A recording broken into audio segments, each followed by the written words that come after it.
Boa noite. Boa noite. O Contra-Regra está no ar. Gustavo, você já imaginou se conseguisse me ver, mas não me escutasse? Seria ruim, hein, Ana? É difícil até pensar nisso. Mas o programa de hoje vai falar exatamente da realidade daqueles que passam por isso.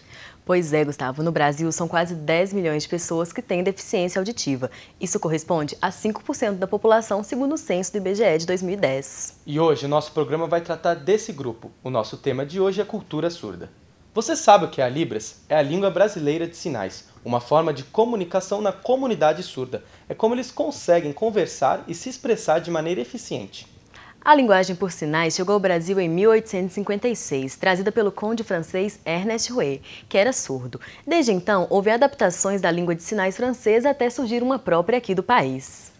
Já podemos te adiantar que não se trata de gestos soltos ou mímicas, como muitos pensam no primeiro momento. Confira a reportagem e entenda mais sobre Libras.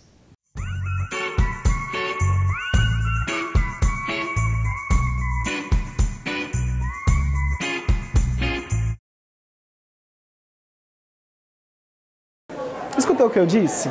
Não, né? Eu te perguntei se você saberia conversar com um surdo através da língua brasileira de sinais. Se para você a ausência de som incomoda, para essas pessoas ela faz parte do dia a dia. A linguagem é fundamental para a comunicação de qualquer pessoa, seja ela ouvinte ou não. E a Libras é uma forma de garantir a identidade surda numa sociedade marcada pela cultura ouvinte que muitas vezes não sabe se comunicar de maneira plena com uma pessoa surda. E como a nossa equipe não tem o domínio da Libras, contamos com o auxílio do intérprete Henrique para o bate-papo desta reportagem. Bom, no dia a dia, no cotidiano, ao passear, eu sempre fico observando. Geralmente as pessoas se comunicam comigo através de um toque, um simples toque nas costas, e as pessoas continuam articulando, os lábios, falando, mexendo as bocas. Eu sempre sinalizo para a pessoa parar e eu dou a entender à pessoa que eu sou surda, que eu tenho essa limitação auditiva. Aí geralmente a pessoa se desculpa nesse caso, e vai embora. Então não há essa comunicação. E eu tenho uma irmã e ela não sabe nada dentro da língua de sinais, faz parte do meu dia a dia.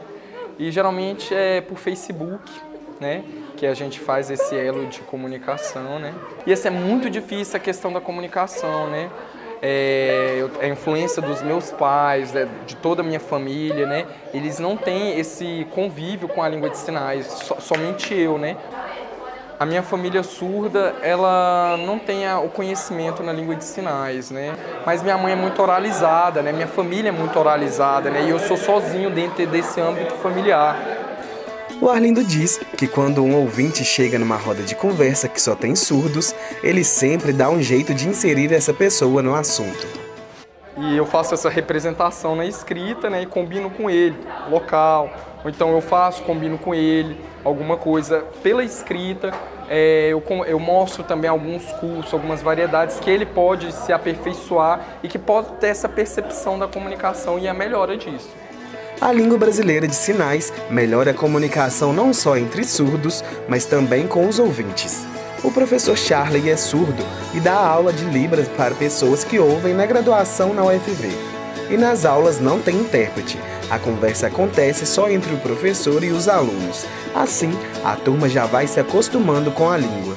Para mim é um desafio, esses alunos tentarem se comunicar comigo e eu me tentar comunicar com eles. Essa dificuldade em formar as línguas de sinais, mas só da minha presença, da questão da expressão facial, dessa percepção facial, da clareza dos slides, das demonstrações, eu sempre vou fazendo esse aconselhamento, vou estimulando esses ouvintes a fazer esse aprendizado, por meio dessas figuras, e a partir disso a sinalização.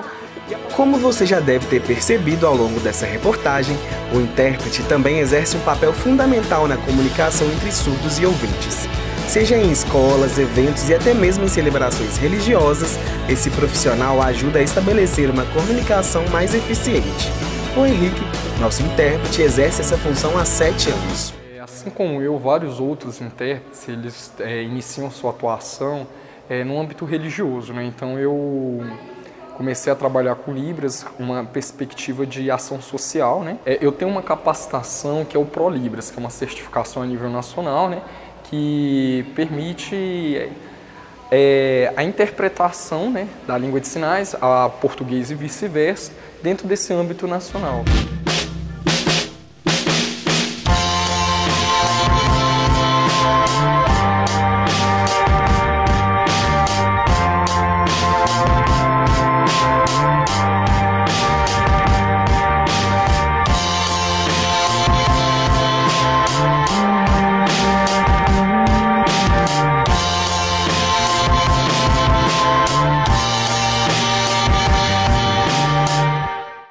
Muito bacana, né, Gustavo? Sempre que eu vejo alguma conversa em Libras, eu fico observando, mas não entendo nada. Nem eu, Ana. Esse pode ser o empurrãozinho que faltava para eu começar a estudar um pouco mais sobre essa forma de comunicação. Então vamos nessa junto, que eu também quero aprender um pouquinho mais. E eu fico pensando, Gustavo, como será o dia a dia de uma família que tem um surdo em casa? Como será que eles fazem para se comunicar? Olha, a equipe do Contra-Regra foi conversar com Antônio Jacinto. Ele trabalha na gráfica da UFV. Ele é surdo, é casado há 25 anos e pai de uma jovem. A família conta pra gente como acontece a comunicação entre eles e também trazem algumas histórias bem interessantes. Veja aí no mini-doc dessa semana.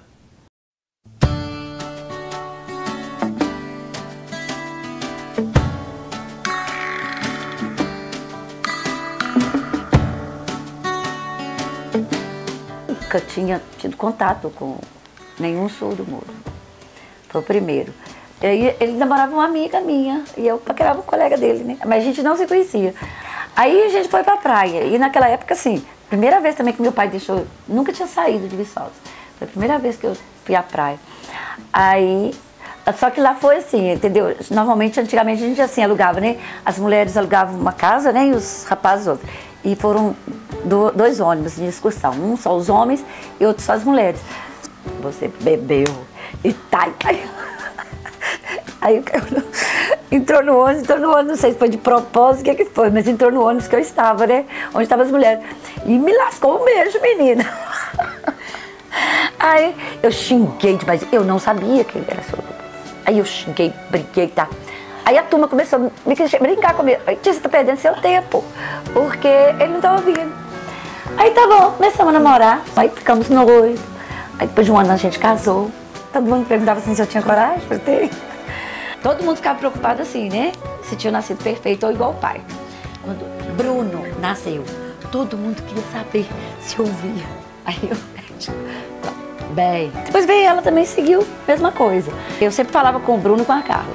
Se alguém perguntar de quem vocês são filhos, vocês vão falar Antônio Jacinto. Se ninguém souber, vocês falam que é mudinho, que todo mundo conhece.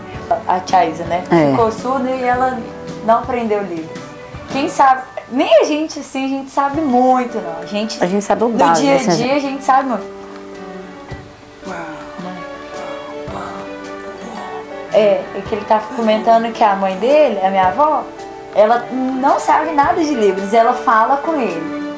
E aí ele os lábios. Meu pai que acordava a gente cedo. Chamava. Ele puxava o pé da gente, tirava o coberto da gente.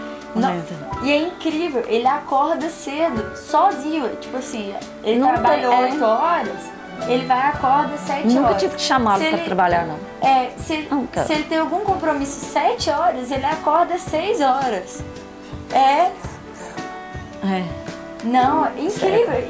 Que ele não tem desculpa. Ele vai e volta de bicicleta, trabalhar. Mas dirige. Bicicleta. Chuva, aí ele vai de carro. Aí, por exemplo, todo mundo fala assim, mas ele pode dirigir, não sei o quê. Pode. Tipo assim, quando eles vão tirar a carteira de motorista, é um pouco diferente do nosso, porque eles têm que ficar mais atentos aos sinais visuais, tipo assim, luminosos. Chile. Flamengo. Viu? Já falo pra você. Flamengo. Jogador. Qual o melhor, você acha? Neymar. Lá, o Neymar, o gesto do Neymar. A gente leva a vida normal. Pra mim, normal. O pessoal fala assim, Ritinha, deve ser muito difícil. Não, tem tantos casais que falam e ouvem. Já se separaram, ou vivem brigando, mas pelo menos aqui não tem briga. Não tem? Só um pouquinho. Melhor viver, meu bem, pois há um lugar em que o sol brilha pra você chorar, sorrir também e depois dançar na chuva quando a chuva vem. Muito bom, a deficiência deve ser encarada com naturalidade. Vamos para o intervalo, mas a gente volta rapidinho. E no próximo bloco vamos mostrar a inclusão dos surdos na educação. Não saia daí!